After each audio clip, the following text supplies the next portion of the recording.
This is a tutorial video for how to sew table topper 14. First, cut your squares. Make sure they're square. Then you're going to use your Fonz and Porter ruler to mark so you can do 2 at a time half square triangles. You sew on each of the lines, then you cut in between them, and that'll give you 2. Next, make sure you iron them open before you square them up so that it works well. Okay, so just like all half square triangles that are done 2 at a time, always usually, is that the way I should say it? Usually you have to trim them down, and on your directions it will tell you what to trim them to. It's nice when you have a generous block to trim down, because then if you've made some mistakes, they just kind of go away. So the way I'm doing it is I only have this 4.5 inch block, and this is supposed to be a 3. So it works really easy. Now, all y'all heard me talk about what do you do with washi tape. Here's something you can do with washi tape. Okay, so if you saw my earlier video, you know that I used the washi tape as a guide. The one little tip I want to show you when you're doing this. I don't line up right on the edge when I'm cutting off this first one. I kind of bring the fabric to the middle of the washi tape, then I line it up, and then I trim the first side. If you don't do that, your other side, if your squares aren't perfect, your other side won't get trimmed up. So like you have this little wing and stuff, and then I just flip it over or spin my board. Then I line it up on the washi tape and I trim it again. Now some of you are saying you're just doubling your work. It is true, but my lines are rarely straight.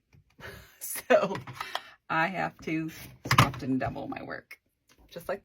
For the larger block, just use a larger ruler and do the same thing where you're marking it. Now lay it out. This is a lot of fun. I always feel satisfied when I lay it out.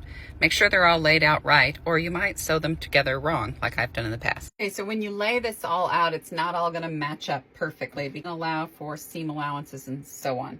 So now we're going to sew together in rows. So I'm going to take this and make a row, this and make a row, and then this and make a row, and then when we're done, we'll put this trim pieces all the way around. When you're making these little corner points, make sure you're matching the point at the top. You want the point at the top to look the best because that's what's going to show.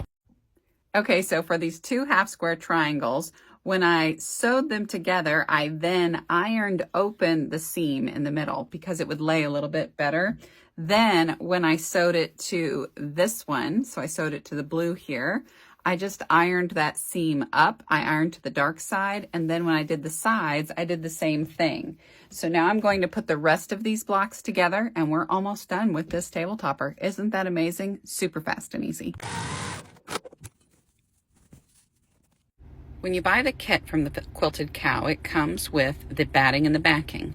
So in this case, it comes with fusible fleece. Fuse the fusible fleece to the pieced side.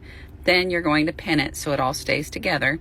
I used my ditch in the stitch foot, my stitch in the ditch foot, stitcher ditcher foot, to sew in all of the ditches. Now, depending on your fabric combination, you're going to want to buy some coordinating thread because it will show up. It's all done and it's quilted. Now just waiting for my mom to do my binding. But I want to show you this. I just stitched in the ditch, and what I did was I stitched in the ditch along the outside edge, and then I just stitched in the ditch here, here, here, and here. So on the back, it just gives it this nice little tic-tac-toe, I don't know what you call that, pattern on the back. But super cute, super easy. It'll look great when she gets the binding done. This is my binding. I love it. Can't wait to show you all. Thanks.